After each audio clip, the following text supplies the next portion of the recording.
Bonjour, bienvenue à toi aujourd'hui. Ça me fait vraiment plaisir de te retrouver.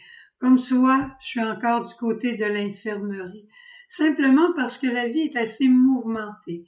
Mais même si la vie est mouvementée, Message Lumière demeure pour moi une priorité. Une priorité de partager cet évangile de Jésus, la partager en équipe aussi, parce que de plus en plus, on est nombreux à partager les journées du Message Lumière. Mais quand c'est mon tour, c'est toujours une grande joie. Comme disait Saint Paul, malheur à moi si je n'annonce pas l'Évangile. Aujourd'hui, on a un Évangile qui nous parle de pardon. Pardon. Combien de fois il faut pardonner? Et là, Jésus donne une histoire. Je vais la rendre pour notre temps. Jésus donne une parabole. Il dit, un homme devait 1 million à un confrère de travail. Il lui devait 1 million. Et le confrère lui dit, ben, c'est l'heure que tu rembourses ton argent, qu'est-ce que tu en penses? Ben, je peux vraiment pas, s'il te plaît, fais-moi grâce. Mais il dit, tu sais, tu me dois ce million-là. Oui, mais je sais, mais j'arrive vraiment pas. Je vais te le remettre un bon jour. Ah, il dit, c'est correct, je vais t'attendre. Il sort de son bureau, puis il rencontre un employé à qui il avait prêté 1 000 $. Et voilà qu'il dit à l'employé, tu dois me rembourser le 1 000 $. L'employé dit, les temps sont durs, l'épicerie coûte cher, je peux vraiment pas vous remplacer, vous remettre cet argent-là, à ce moment-ci, patron, il y a de la maladie dans ma famille. Il dit, si tu me rembourses pas, je t'envoie en prison. Alors, on voit la démesure. Il vient d'être pardonné, il vient d'être exonéré, il vient d'être entendu, miséricordieux, je dirais, pour 1 million, puis lui, quelqu'un lui doit 1 000 $, puis il est prêt à l'envoyer en prison. C'est ça, c'est ça notre attitude humaine, trop pauvre et trop faible. Le pardon, c'est un acte divin. Il ne faut pas penser qu'on va y arriver tout seul, on n'y arrivera jamais tout seul. L'homme à l'état brut, là, c'est œil pour œil, dent pour dent. Tu me donnes un coup de 3 puissances, je vais t'en donner un de 5. Tu vas m'en donner un de 7, ben je vais t'en donner un de 9.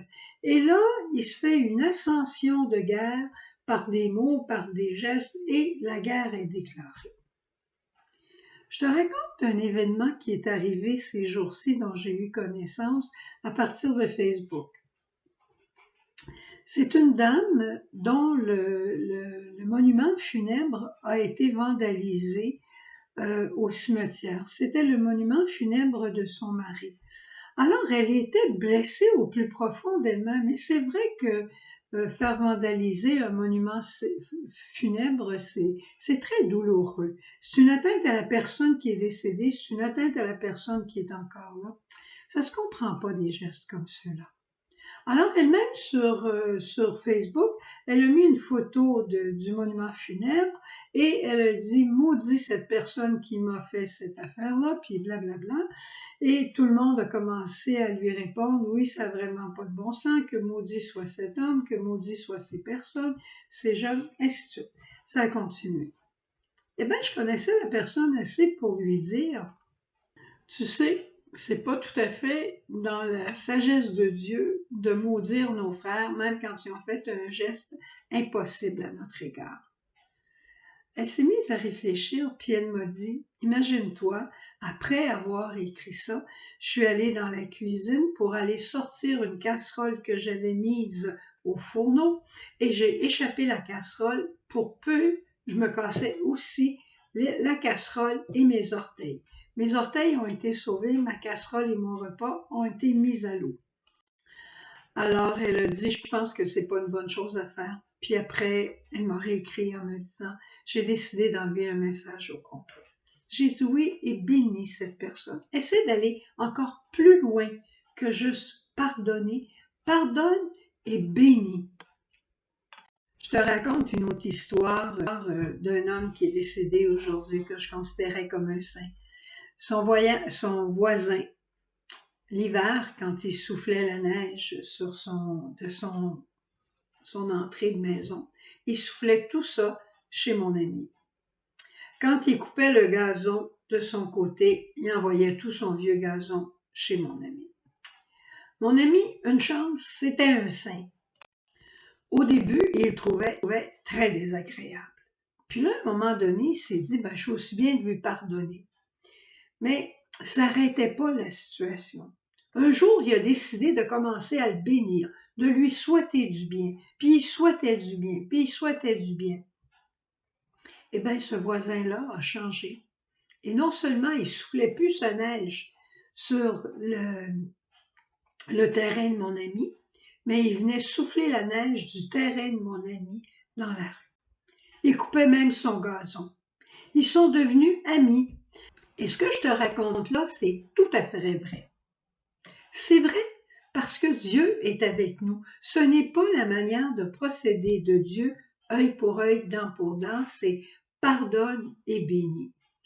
Personnellement, il y a une parole qui me sert toujours pour être capable de pardonner, et c'est prendre la parole de Jésus sur la croix quand il a dit « Père, pardonne-leur, ils ne savent pas le mal qu'ils me font. » Et très souvent, quand il m'arrive quelque chose et que ça me fait mal, je vais prendre cette parole « Père, pardonne-lui, elle ne sait pas le mal que ça me fait. » Et non seulement j'arrive à pardonner, que Dieu pardonne en moi, mais après ça, après le sacrement du pardon souvent, j'arrive à bénir cette personne-là pour que cette personne-là reçoive aussi grâce de Dieu comme moi j'en ai reçu.